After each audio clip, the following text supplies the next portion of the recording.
dari program studi PGMI Institut Jamiyah Mahmudiyah Langkat. Hari ini saya akan mengumpulkan video pembelajaran saya sebagai tugas untuk penyelesaian PKDP tahun 2025 ini. Selamat menyaksikan. Bismillahirrahmanirrahim. Assalamualaikum warahmatullahi wabarakatuh. Waalaikumsalam warahmatullahi wabarakatuh. Oke, apa kabar anak-anak sekalian? Alhamdulillah, luar biasa.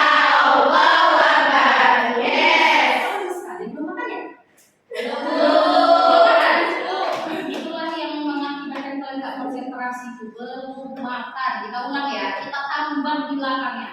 Di belakangnya adalah tetap semangat Allahu Akbar. Bisa ya? Bisa. Oke, yuk kita mulai. Apa kabar anak-anak sekalian? Alhamdulillah, luar biasa. Allahu Akbar.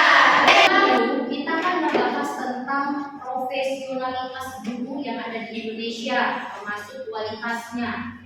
Minggu lalunya lagi kita membahas tentang apa-apa saja komponen peserta didik, benar ya? Nah, minggu lalunya lagi kita membahas tentang pentingnya pendidikan di Indonesia. Sampai pada akhirnya kajian kita itu kepada permasalahan pendidikan di Indonesia, itu yang kita bahas hari ini. Oke? Nah, saya mau nanya dulu. What is the problem?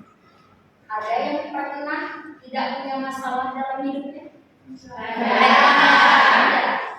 Manusia itu diciptakan dengan berbagai bentuk masalahnya, termasuk kita. Kenapa Bu? Karena kita manusia. Ada yang nggak manusia di sini? Ada. Semua manusia ya? Ada yang dipisah malaikat? Ada. Karena malaikat itu pasti nggak punya masalah dia, karena kan udah dijamin hidupnya sama Allah ya kan. Nah, sekarang Adik bisa jawab, what is the problem? Apa itu masalah? Oke, Dea, apa itu masalah? Jadi masalah itu seperti kondisi yang menimbulkan kesulitan pada seseorang, baik dia individu maupun kelompok, sehingga kita itu butuh penyelesaian. Oke, kondisi yang terjadi pada individu, ya, kondisi yang membutuhkan penyelesaian. Boleh? Ada lagi?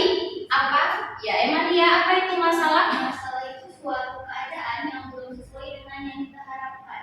Suatu keadaan yang belum sesuai dengan harapan kita, itulah yang dinamakan masalah. Nah, Bu, masalah itu butuh penyelesaian nggak, Bu? Butuh. Kenapa kalau masalah dihindari berarti kita namanya bukan makhluk hidup? Bu, kalau masalahnya lapar ya makan, bener ya? Kalau masalahnya bodoh ya belajar. Kalau masalahnya nggak punya uang ya bekerja. Ada nggak kita yang mau dalam situasi kelaparan terus seumur hidupnya? Karena kalau di makhluk hidup kelaparan terus ya kita bakal mati. Makanya kelaparan tadi, masalah kelaparan tadi butuh solusi. Solusinya adalah makan. Jadi saling berkaitan dia ya. Masalah dan solusi itu saling berkaitan. Oke, kita lanjut. Nah, problem, masalah adalah kesenjangan antara harapan dengan kenyataan. Ini definisi masalah yang perlu kalian tahu. Kesenjangan antara harapan dan kenyataan. Jadi banyak situasi-situasi yang tak sesuai dengan harapan kita. Ya kan, makanya Allah bilang di dalam Al-Quran ya, berharaplah hanya kepadaku. Kenapa? Yang tahu kondisimu ke depan itu hanya aku, Bapak. Benar ya? Yang tahu itu hanya aku. Karena kalau misalnya kita hidup dengan harapan kita, banyak sesuatu itu yang tidak sesuai dengan harapan kita. Itulah yang disebut dengan masalah. Oke, yang kedua, sesuatu keadaan yang belum atau tidak sesuai dengan yang kita inginkan. Aku Bu pingin kali jadi orang kaya, tapi qadarullah Bu sampai saat ini belum tercapai Bu jadi orang kaya. Masalah nggak itu kira-kira? Masalah buat kita. Tapi kalau versinya Allah itu bukan masalah ujian, katanya. Betul ya? Oke. Kita lanjut. Nah, ada pertanyaan lagi nih. Bagaimana gambaran pendidikan di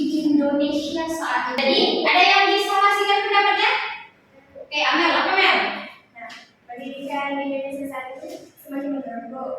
Juga banyak orang yang mampu melanjutkan pendidikan, tapi mereka tidak mau untuk melanjutkan. Jadi mana Amel tahu kalau pendidikan kita ini mengalami penurunan? Ayo. Pribadi kamu, artikel di internet. Banyak artikel di internet yang menjelaskan kualitas pendidikan di Indonesia menurun ya. Betul. Ada lagi? Santina. Saya mendapatkan jawaban dari apa itu?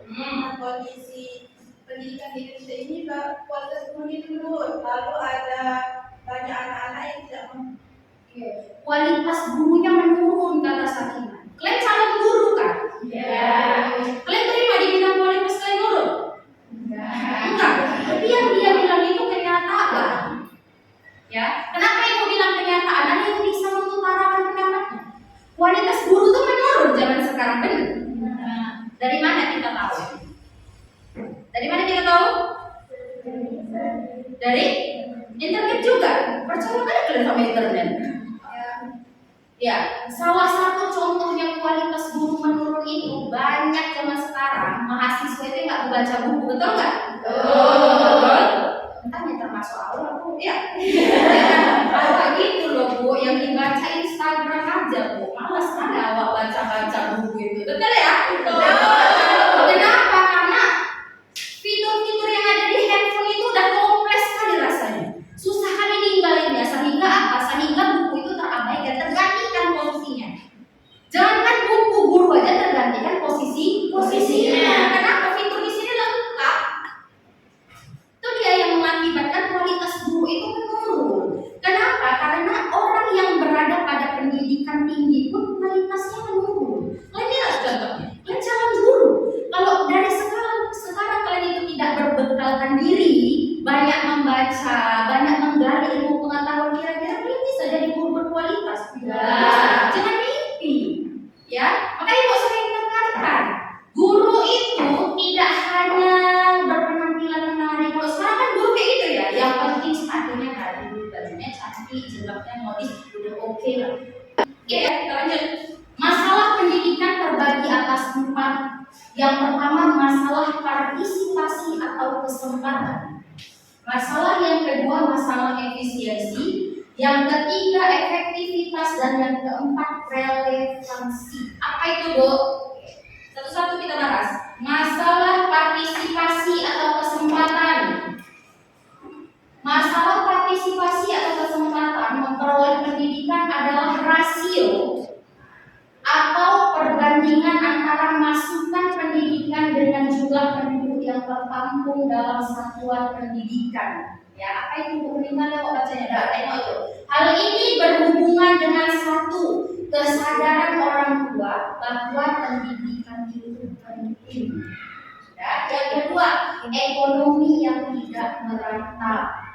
Itu yang masalah partisipasi atau kesempatan. 3, keterjangkauan akses pendidikan. 4, keterbatasan daya tampung peserta didik. Masalah relevansi pendidikan. Masalah relevansi pendidikan berkenaan dengan rasio antar tamatan yang dihasilkan satuan pendidikan dengan yang diharapkan oleh satuan pendidikan yang lainnya atau institusi yang membutuhkan kinerjanya. Paham maksudnya? Oke, nah kita masuk ke studi kasus. Coba baca baik-baik. Jika posisi kamu saat ini adalah seorang guru yang diberikan pilihan untuk menyelamatkan 3 orang siswa, ya, untuk naik ke jenjang kelas berikutnya. Jadi 3 orang anakmu ini dalam dalam pantauan atau dalam bahaya lah boleh dibilang, tidak naik kelas, ya.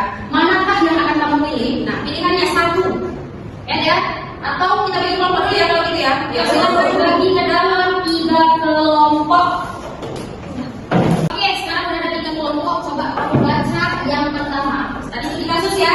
Studi kasus berarti kamu aktif permasalahan tersebut untuk kamu selesaikan menurut pendapat masing-masing. Pendapat masing-masing bukan pendapat kelompok ada di sini.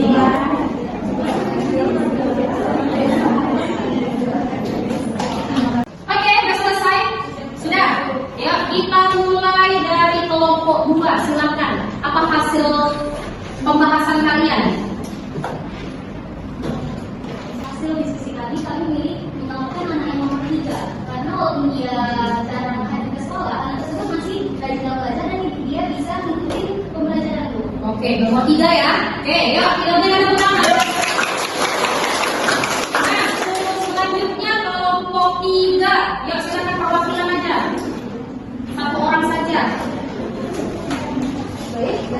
hasil diskusi kami tadi itu kami ingin memilih nomor satu yang punya anak nomor satu. Dikarenakan biasanya anak dari kalangan ekonomi ke bawah memiliki minat yang tinggi untuk melakukan pendidikan. Jadi mereka bisa belajar dengan sungguh-sungguh dengan menggunakan beasiswa. Jadi mereka bisa menempuh pendidikan yang lebih tinggi. Oke, kita beri tepuk tangan. Kelompok satu silakan, kelompok satu perwakilan. Jadi hasil diskusi kami memilih atau nomor 2 karena di dalam kita membutuhkan pemasukan guru. Karena sebagian guru itu hanya mengharapkan gaji guru untuk kebutuhan pribadi dan kebutuhan lokal lebih kecil. Gitu ya, jadi kalau misalnya nggak ada pemasukan, guru boleh pakai apa, Bu? Gitu ya. Dari ketiga ini tidak ada yang salah, tapi pasti ada yang lebih tepat. Itu nomor satu. Why? Karena kelemahan terbesar seseorang adalah dirinya sendiri. Kamu Emalia, kalau misalnya kamu nggak mau kemari, kamu nyampe kemari kira-kira? Karena dia mau dia nyampe kemari ya. Oke, jika orang belajar tinggi dalam diri peserta didik, maka dia akan menempuh segala cara untuk mencapai apa yang dia tuju, termasuk untuk mendapatkan beasiswa. Sampai sini ada yang mau ditanyakan? Ada yang mau ditanyakan? Tidak ada? Cukup? Kalau cukup berarti saya anggap paham. Silahkan Emilia kemari. Yuk, sebentar. Coba simpulkan apa yang kamu dapatkan tentang hari ini dikit aja. Semuanya. Yang saya dapatkan pada hari ini yaitu bagaimana kondisi pendidikan kita di Indonesia ini. Yang pertama itu berkurangnya kualitas dalam pendidikan, terus kualitas guru, dan yang ketiga itu banyak anak-anak yang ingin sekolah tapi terhalang dalam perekonomiannya. Mungkin itu saja, Bu. Oke. Ya, tepuk tangan ya. Oke ya. Yang pertama untuk hari ini ada lagi yang perlu didiskusikan? Nggak ada? Saya tutup dengan melafazkan hamdalah.